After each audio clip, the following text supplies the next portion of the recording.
La mission de combat canadienne est terminée en Afghanistan, mais nous avons tout de même un mandat d'entraînement jusqu'en 2014. Le caporal-chef Ian Tate s'est entretenu avec le major général Michael Day à propos des buts et des objectifs d'entraînement de l'OTAN et des forces canadiennes.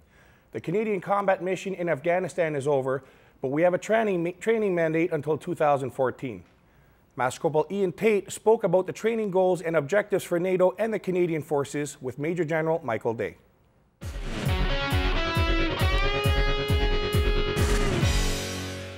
Thanks for taking the time to speak with us today. Yeah, no worries. I'm glad to. All right, sir, what are the short-term and long-term priorities of the NATO mission and the Canadian contribution over the next 3 years? And how will this mission evolve? Well, in the short term, what we're really focused on at the moment is actually growing the Army up to 195,000.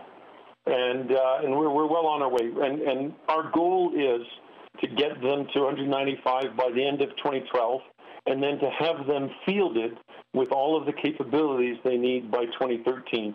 And that's kind of, in terms of a short term, that's really what I have as an aim point. The longer view is really about getting them to a place where they are capable of playing a very dominant role in the provision of security here in this country, so that as NATO ramps down its presence and hands over responsibility for security to the Afghans at the end of 2014, the Army that we're building together between NATO and Afghanistan, they're capable of assuming that responsibility. So that's really my long-term goal.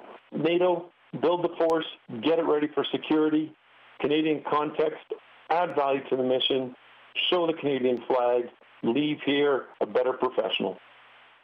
As we're nearing the end of the NATO training mission's second year, are we exceeding expectations in any mission priority? There are a number of areas where I think we're either just ahead on track or actually making a lot of progress. Let me give you some examples. I look at the selection process in terms of where we're at bringing in young recruits. 2 years ago, the Army was shrinking. Literally, we were losing more people than we were gaining. Today, not only are we growing by 4,000 to 5,000 every single month, but we now have a selection process that vets those individuals that are not suited. So, we're in great shape on that. Let me put that into context. Not since the Second World War has any country tried this level of effort and been successful. And in 2 months, we'll recruit, we'll train 10,000 soldiers. It's more than the Canadian Army does in a year. And so, as I put, and you ask, where are we making successes? I'd say we are overwhelmed with just the dedication and the willingness of young Afghan men to join the Army. When will the next rotation occur for op attention? As you know, we're still shipping our equipment out down south. And so we're in that balance where we're trying to make sure that this is done in a very orderly fashion. We're going to have some more people come here in October, a little bit more in November, and then the first crew that came up for op attention is probably going to be leaving in sometime February, March.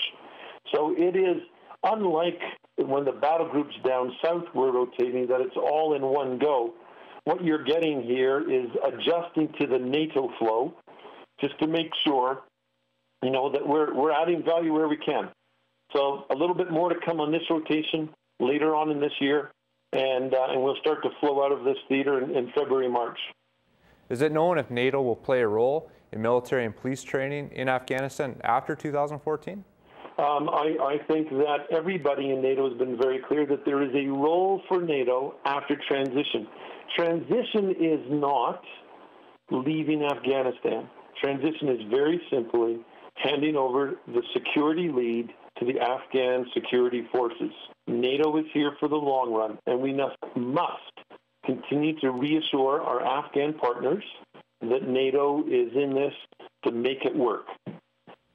Thank you, Major General Day, for taking the time to speak with Army News.